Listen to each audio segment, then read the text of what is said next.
Hölgyeim és uraim, üdvözlök mindenkit legújabb videómnál, melyben Maderspach Viktor élete, kalandos életéről lesz szó. Még a videó előtt szeretném ajánlani két könyvét. Ezen könyve az Erdélyért vívott háború, és utána a román anyaföldön vívott harcokban mutat egy kicsit nagyobb rálátást a történetben. Ezen könyve pedig az 1921-es évébe nyújt nagyobb betekintést. No de kezdjünk is bele a videóba. 1875-ben látta meg a napvilágot Erdélyben, a Hunyad vármegyei Iszkrony falujában. Német származású ősei az 1648-ban véget érő 30 éves háború pusztításai miatt kényszerültek elhagyni hazájukat, a Rajna vidékét. A lovagi múltú nemesi család először Tirolba, majd az 1700-as évek elején Erdélybe települt át, s mivel jártasak voltak ezen mesterségben, bányászattal kezdtek foglalkozni. A család beilleszkedett a magyarok közé, szerették a magyar hont, többük, mint főszereplőnk nagyszülei, a bányásztársaságot alapító, s egyben kiváló hídmérnök Maderspach Károly és felesége Buchwald Franciska a 48-49-es szabadságharcban a császáriak ellen foglaltak állást. Nagyapja nemzeti lobogót tűzött vasgyáruk tetejére, vasgyára a Bem József seregének rengeteg fegyvert és ágyút szállított le, a vesztes temesvári csata után pedig olyan személyeket is bújtattak itt, mint Gulyar Richárd, Kmeti György vagy éppen a fent említett Bem apó. Testvére a délvidéken Damjanics haderejében harcolt. Károly feleségét koholt vádak alapján Haynau parancsára elfogták, Ruszkabánya főterén félmeztelenre vetköztették, megvesszőzték, majd börtönbe vetették a császáriak. Férje nem bírta elviselni felesége megalázását, így egy mozsárágyúval agyonlőtte magát. Nem csoda, hogy egy erős magyar hazafias identitás száll tovább a családban, s majd láthatjuk, hogy ez alól nem volt kivétel Maderspach Viktor sem. Gimnáziumi tanulmányát Budapesten, mérnöki egyetemit Bécsben végezte, igazgatta a családi birtokokat, melyek a dél-erdélyi Zsilvölgyének, a Retyezátnak s a Párinkhavasoknak is egy jó részét jelentette. Számtalan bányát, kohót és több ezer holdnyi erdőt örökölt, a monarchia számtalan területéről érkeztek ide munkások, az olaszok kifejezetten tisztelték őt, Signore Vittoriónak hívták, ezt fegyelmezett, becsületes munkájával érdemelte ki körükben. Az 1900-es években Amerikába is elutazik, modern fakitermelési és fafeldolgozási módszereket tanulmányozva, a kontinens északi felének egyébként nagy csodálója lett. Kiváló mérnök, sportoló és vadász volt, ez utóbbi témában később rengeteg könyvet publikált, s nem mellesleg egy kanadai prémvadász volt, a vadászati oktatója egy időben. Kittenberger Kálmán, a híres magyar Afrika kutató, a havasok királyának nevezte Maderspachot. Sportra visszatérve igencsak jó kondiban volt, egy a Vörös Torony szorosban eltűnt katonai járőr megmentésére ő maga indít síexpedíciót, igencsak mostoha téli körülmények között. Békésen teltek évei, lelkesen írt, főként vadászati élményeiről, tájképekkel, állatokról készült képekkel is megtiszteli a papírt, s meg is házasodik, 2 gyermeke is születik. Majd 1914-ben kitör az első világháború, s a béke hosszú évekre eltűnik főszereplőnk életéből. Önként jelentkezik a harctéri szolgálatra, a nagy háború első 2 évében a lovasságnál, a keleti fronton az oroszok ellen harcolt, 40. életévét például a kokért a fronton tölti be. 1916-ban 2 évnyi harc után szabadságolás keretében hazatér. A román támadás bajós árnyakként emelkedtek a Kárpátok fölé, ezrekkel együtt családja is menekülni készül Dél-Erdélyből. Főszereplőnk valószínűtlennek tartotta, hogy ha lesz román támadás, akkor az ebből az irányból is meg fog történni, stratégiailag nem tartotta volna okos lépésnek a románoktól. Sokan hitték ekkor, hogy a román támadás nem fog bekövetkezni, Maderspach azonban nem tartozott közéjük, ugyanakkor a menekülők közé sem. Mikor augusztus 27-én Románia hadbalépésének éjszakáján csapataik megindultak Erdély elfoglalására, Signore Vittorio a helyén maradt. Egyéb iránt még aznap megtekinti a frissen megalakult bányászzászlóajt, délután pedig még teniszezik is egyet, éjszaka pedig már a fronton volt. Az első harcaihoz keleti frontról ismert huszárok csatlakoztak. Feldühítette őt, mikor megtudta, hogy a bányavidéket csak úgy feladja a hadvezetőség, a civilek pedig csak menekültek. A korábban megtekintett bányász század a kezdeti harcokban 1-től 1-ig elpusztul. Ez volt csak az igazi háború, ahol mindenki érezte, hogy a hazaszent rögének és a családi tűzhelynek védelméről volt szó. Írt a könyvében.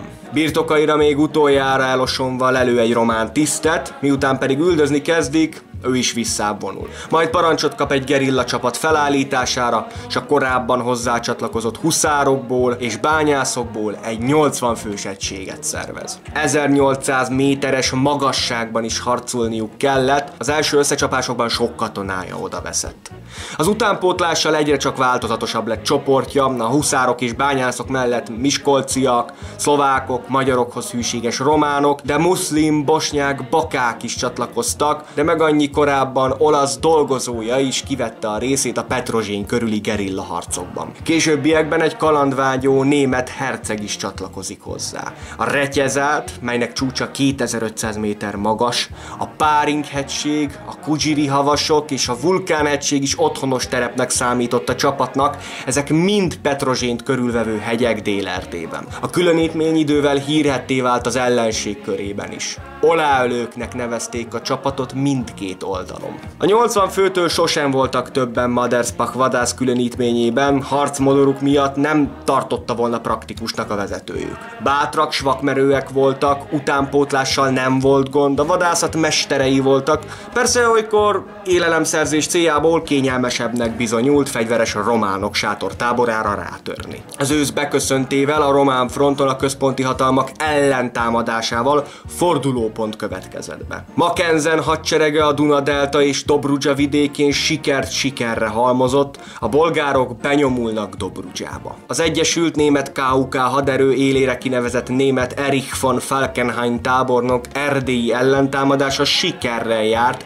s szeptember 10-én Hátszeg mellett vereséget mért a román hadseregre, majd napokkal később visszafoglalják Petrozsényt. Hangsúlyoznám, hogy ez főszereplőnk könyve alapján lévő dátum, más források későbbi napot írnak ennek. Utóbbi elfoglalása a Maderspach különítményének gerilla harca nélkül sokkal később sikerült volna csak, a román csapatok megzavarásában, megbolygatásában, sőket váratlanul érintő rajtaütésekben gyengültek meg csak igazán, majd diadalmasan bevonultak, s kiverték Petrozsényből az ellenséget. Eztán dévára maga Falkenhayn tábornok hivatja magához Maderspachot, sőt vezérkarának tanácskozásához is beinvitálja. Nagyon is szükség volt itt rá, ugyanis a németek térképészet szempontjából nem voltak hozzászokva, és igencsak félreértelmezték a Nagy-Kárpátok hegyein való mozgást, amit főszereplőnk korrigált, illetve a későbbiekben majd hallhatjuk, hogy korrigálni próbált. Bajor hegyi vadászokat kellett átkísérni egységének a hegyeken, azok nehezen bírták a terepviszonyt, a magyarok pedig már csak dacból is füttyögve meneteltek fel a magas hegyeken. Hozzáteszem, nem volt ellenére, hogy német katonák harcoltak Erdélyért, azt azonban megjegyezte, hogy sajnálatos a tény, hogy miközben a magyarok más frontok lövészárkaiban halnak meg, addig a románok szeme láttára Dél-Erdélyt németekkel kell felszabadítani. A németekről összességében technikai modernizáltságukat csodálta, az emberekkel, katonákkal és jószágokkal való bánásmódot azonban kritizálta. Továbbá meg kell jegyeznem, hogy Maderspach bízott benne, hogy az általa korábbi tapasztalataiból kifolyólag kedvelt amerikaiak a németek miatt nem lesznek az ő ellenségei sem. Mint azt tudjuk a későbbiekből, ez a bizakodása 1917. április 6-án szerte kellett, hogy foszoljon. Fontos megjegyezni, hogy noha erőteljesen, kíméletlenül harcolt az ellenség ellen, nem feledkezett meg a katonai becsületről sem. Például a okáért a szerbek katonai eredményeit elismerte, elképzelhetőnek tartott egy szerb-magyar megbékélést, baráti viszonyt a háború után, hát a románokkal kapcsolatban már nem gondolkodott így. A Kárpát-medence magyar központúságát nem tette kérdés tárgyává, a megszállt román földeket atyailag gondoskodó magyar vezetésre bízta volna,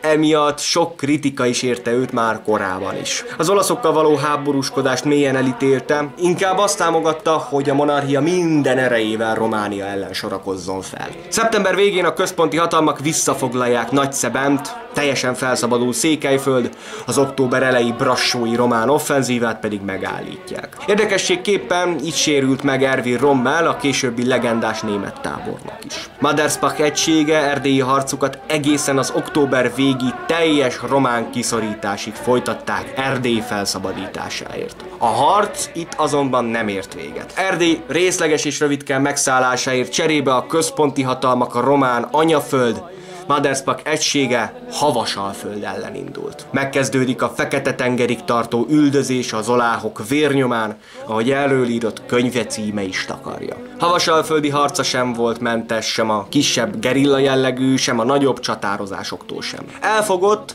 Antanthoz átállt elzászi németeket, de a románok mellett harcoló franciákat is. A korábban általa kiemelt német térképészeti ismeretlenség a Kárpátokon való átkelésnél beigazolódott. Meg annyi utánpótlási és átkelési nehézséget spóroltak volna meg a németek, ha Falkenhayn és vezérkara jobban bízik Madersbach tanácsaiban, emiatt rövidesen visszább is kellett húzni a frontvonalat egy időre. November 14-én újra átkeltek a szurdok szoroson Havasalföldre, és ekkor már gyilkos tempóban masíroznak a főváros Bukarest felé. Elfoglalják Craiovát, egy jelentős román várost, majd újabb csatákba keverednek, melyekben többen elesnek bosnyák katonái közül, de itt kapott halálos lövést az oldalán harcoló német Reuss herceg is. Madersbach úgy fogalmazott, hogy november végén a románok már csak futottak. 1916. december 6-án a Mackensen csapataival egyesült Falkenhayn-féle haderő, köztük Madersbach katonái együtt elfoglalják a román fővárost, Bukarestet. Még ezt megelőző napokban a románok elfogják Szenyor Vittoriót, ő azonban természetesen megszökik. Bukarest eleste után a románok orosz csapatokkal együtt egészen a Szeret folyóig vonulnak vissza. 1917 új évét Madersbach már a Fekete-tenger partján töltötte harcos katonáival, ahogy ő fogalmazott, Bukarest mellett a románok ellen vívott hadjárat véget ért. Onnantól kezdve sokkal inkább az oroszokkal harcolt a monarchia Moldva földjén. Mindez az 1917. december 9-i fogsányi fegyverszünetig tartott, majd 1918. május 7-én megköttetett a bukaresti béke, s ezzel a román front lezárult. 1918. november 10-én a háború befejezte előtte egy nappal, a románok azonban újra hadat üzennek a központi hatalmaknak, rárontanak Erdélyre, s ők győztesen keverednek ki a háborúból. Annál is inkább, mert a trianoni békediktátumban nekik ítéltetett Erdély, ráadásul 1919 folyamán a magyar Csonkahon nagy részén a cseh haderővel kéz a kézben végig söpörnek. Ennyire azonban még ne szaladjunk előre. Az 1918-as Károly-féle irányváltással, az őszi rózsás forradalommal nem értett egyet főszereplőnk, mikor a románok pedig rátörtek Erdélyre, ő újra fegyverfogott, immáron a Kratochwil Károly szervezte Székely hadosztály katonájaként, főként a Mátészalka körüli harcokban tűnt ki. Miután a Tanácsköztársaság szembe került a hadosztállyal, 1919 áprilisában letették a fegyvert a románok elől, így menekülve meg a két tűz közé eső esetleges pusztulástól. Madersbach Viktor nem hagyja el Erdélyt. Rövid fogsága után hazatér, a román hatalom szemében azonban szálka maradt. Egy 1921-es verőfényes májusi napon medvevadászatról hazatérve vendégül lát néhány magyar huszártisztet. Közlik vele, hogy a magyar nemzeti hadsereg még e hónapban támadást indít a román királyság ellen Erdély felszabadításáért, s megbízzák őt, hogy stratégiai fontosságú hidakat, továbbá egy Kolozsvár melletti alagutat robbantson fel 15 kg dinamittal. No, és itt kezdődött a bonyodalom. Főhősünk ugyanis okleveles gépészmérnökként tisztában van vele, hogy ez a dinamit mennyiség jócskán kevés egy alagút felrobbantásához. A kirakós összeállt Madersbach fejében. Egy huszár főhadnagy, aki képtelen tisztességesen enni, fogát piszkálja a villával, és egy vezérkali alezredes, aki kabátja alatt hordja pisztolyát, nos, ezek bizony titkos ügynökök, ráadásul románok. Főhősünk gyorsabb volt ellenségeinél. Egyiket puszta kézzel öli meg, másik megsebesül, a telken megbújó román katonák pedig tüzet nyitnak a házra, ő és családja harcosabb tagjai azt viszonozzák, majd családjától könnyes búcsút véve, felfegyverezve magát, nem éppen egy éjjeli túrára készülve, főleg ami a ruházatát érintette, menekül el otthonából, s indul neki a Retyezát hegységébe. Mezítelen lábára bakancsot egy a sok közül őt üldöző román katonától szerzett, akit mintha csak egy mozivászorról megelevenett Rambóként vadászott le az általa Tűhegy pontosan ismert hegységben. Napokig bújdosott, fejére nem kisvérdíjat tűztek, barátai azonban akadtak bőséggel, és ellátták őt. Erdélyben ugyanis már nem maradhatott, Magyarországra kellett jutnia. 9 nap után érte el a szerb-horvát-szlovén királyság délvidéki határát, s hagyta el az akkor már idegen szülőhazáját. Innen jut át el, már sokkal nyugodtabb körülmények között Szegedre, majd az 1921. augusztus 28-án nyílt fegyveres felkelésé alakult Rongyosgárda harcában is részt vesz. Szeretném megjegyezni, hogy ezen nyugat-magyarországi felkelésről korábban készítettem egy külön videót, így ennek a történetét most nem részletezném. Maderspach nem csak részt vett a harcokban, de fontos szerepe volt, például néhai bosnyák katonáinak az összeszedésében, vagy éppen székelyek korábbi Petrozsén körüli harcosainak a mozgósításában is. Holott az akkori külügyminiszter Bánffy Miklós megtiltja neki, hogy bármely Sopronba tartó vonatra felszálljon, nem is tesz ilyet, Budapestről kerékpárral teszi meg a távolságot. Petrozsényi katonáival például kokáért elfogják Burgenland akkori kormányzóját is. A szeptember 8-ai II. Ágfalvai csatában a 4-szeres túlerejű osztrákokat az ő vezetése alatt verik meg a gárdisták. Ez az ütközet alig, hanem a kulcseseménye volt annak, hogy az osztrákok visszávonták csapataikat, és jelentős támadást már nem hajtottak többé végre, és a soproni népszavazás 1921. december 14 és 16 között megtörténhetett. Még ezen fontos esemény előtt azonban főhősünket újabb útra terelte a történelem. Egy olyan útra, mely miatt a horthy korszakban nem számíthatott elismerő oklevélre. Október 20-án 4. Károly, a trónfosztott utolsó Habsburg király visszatér Nyugat-Magyarországra, ellenkormányt alakít, s megindul visszavenni trónját. A környező országok s az Antant követelték Horthy Miklóstól, hogy akadályozzák meg Károly törekvését, máskülönben ők teszik meg azt, katonákkal, fegyverrel, s a kis Antant országai ebben az esetben újból megszállják a Csonkahont. Maderspach Viktor csatlakozik korábbi nyugat-magyarországi felkelő társához, Ostenburg-Moravek Gyulához, s 4. Károly mellett legitimistaként foglal állást az őszi királypuccsban. Fegyverrel harcol a Habsburg uralkodó restaurálásáért, Győrben az ő oldalán menetelt, s lassú tempóban megindulnak Budapest irányába. Az eseményben döntő szerepet játszó 1921. október 23-ai budaörsi csatában fejsérülés szenved. Ebben a csatában verik vissza a Gömbös Gyula által is vezetett 2000 fegyveresnyi Horthyhoz hű egységek, egyetemisták, az Ostenburg-Moravek és Lehár Károly vezette 6000 fős királypártiakat.